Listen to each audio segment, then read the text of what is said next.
கர்த்தர் அதிசயங்களை செய்கிறார் ஊழியங்கள் வழங்கும் ஜீவ வார்த்தை.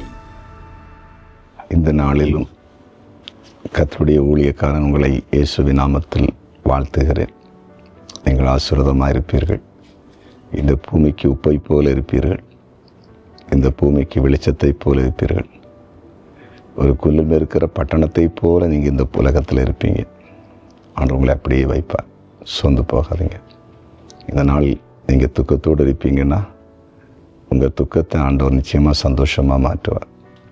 இந்த நாளில் உங்களுக்கு என்ன நன்மை தேவைப்படுகிறதோ இந்த நாளுக்கான நன்மை நிச்சயமாக செய்வார்.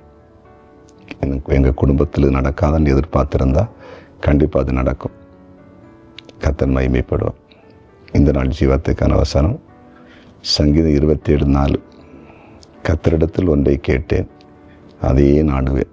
நான் கர்த்தருடைய மகிமை பார்க்கும்படியாகவும் அவருடைய ஆலயத்தில் ஆராய்ச்சி செய்யும்படியாகவும் நான் என் ஜீவனுள்ள நாளெல்லாம் கர்த்தருடைய ஆலயத்தில் தங்கியிருப்பதையே நாடுவேன்.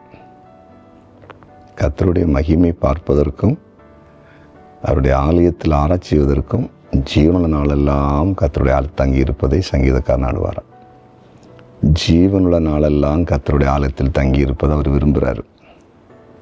நம்ம வாழ்க்கையில் என்ன விருப்பம் இருக்குது? எங்கே தங்க விரும்புகிறோம்? நிறைய பேருக்கு அப்ராட் போகிறது தான் விருப்பம். நிறைய பேருக்கு யூரோப் போகணும். இன்னைக்கு கிறிஸ்தவ உலகம் அப்படி ஆயிடுச்சு.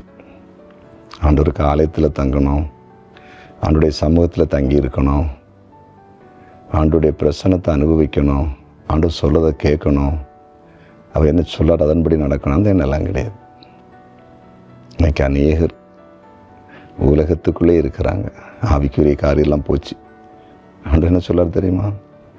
முதலாவது என்னுடைய ராஜ்யத்தை தேடு, அவருடைய நீதியை தேடு. அப்போ தான் உனக்கு இந்த பூமியில் அன்றனுள்ள அப்பம் கூட கொடுக்கப்படும். உனக்கு வஸ்திரம் வேணும்னா, குடிக்க தண்ணி வேணும்னா, சாப்பாடு வேணும்னா தேவராஜ்யத்தை தேட சொல்கிறார்.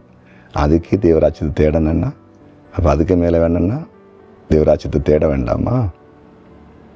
என்ன விரும்புகிறோம்? எதை நாடுறோம்? எங்கே தங்கியிருக்க நாடுறோம்? இன்றைக்குள்ள வாலிபர்களும் அப்படி தான் போயிட்டு இருக்காங்க. எல்லா இளைய சமுதாயத்திற்கும் இன்றைக்கி அப்படி தான் இருக்குது. எல்லாம் வெளியே எங்கேயாவது போய் நல்ல நல்ல லக்ஸரியாக செட்டில் ஆகிடணும். எல்லாருக்கும் செட்டில் ஆகிறது கஷ்டம்தான். ஏன் நம்ம நாட்டில் செட்டில் ஆக முடியாதல்ல? நம்ம நாட்டில் எங்கேயும் செட்டில் ஆகலைன்னா எங்கேயும் வெளிநாட்டு போகிறதெல்லாம் குறை சொல்லலை.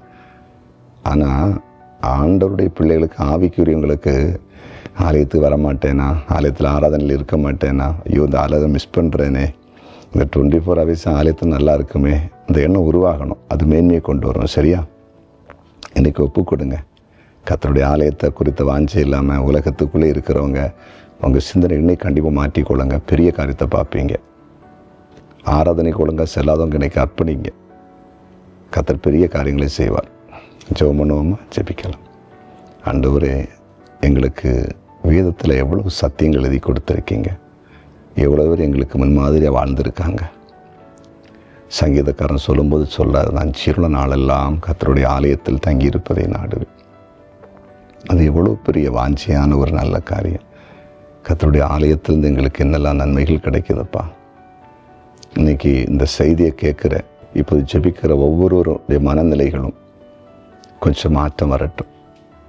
உண்மை அறிந்திருக்கிறேன், ஆராதிக்கணும்னு சொல்லுகிறவர்கள் தாங்க விரும்புகிற இடத்துல தங்கணும், வாழணும்ல எண்ணத்தை விட்டுட்டு முதல்ல கர்த்தருடைய ஆலயத்தில் தங்க போகிறோம். அவருடைய ஆலயத்தில் வந்து இருக்கணும், ஆராதிக்கணும், வசனத்தை கேட்கணும், அவருடைய பிரசனத்தை பார்க்கணும். அந்த எண்ணம் உருவாக்கப்படட்டும். ஆலய ஆராதனையில் ஒழுங்கு இல்லாதவர்கள், ஆலய ஆராதனையில் வாஞ்சி இல்லாதவர்கள், ஆலய ஆராதனையில் கலந்து கொண்டு நேரத்தை சும்மா வீணடித்துட்டு போகிறவர்கள், அவங்களுக்குள்ள ஒரு மாற்றத்தை கொடுங்க. வியாதிப்பட்டுள்ள இப்போ சுகமாக்கும். ஆண்டவரே, பிறந்த நாளை இன்றைக்கு காண்கிற ஒவ்வொருவரையும் ஆசீர்வதி. திருமண நாளை காண்கிற ஒவ்வொருவரையும் ஆசீர்வதி. ஒவ்வொருடைய கையின் பிரயாசத்தை ஆசீர்வதி. குறிப்பாக கமெண்ட் செக்ஷனில் ஜெப குறிப்பு அனுப்பியிருந்தாங்கன்னா அதற்கு பதில் கூட அற்புதம் செய்யும். இயேசுவின் நாமத்தில் பிதாவே, ஆமென்.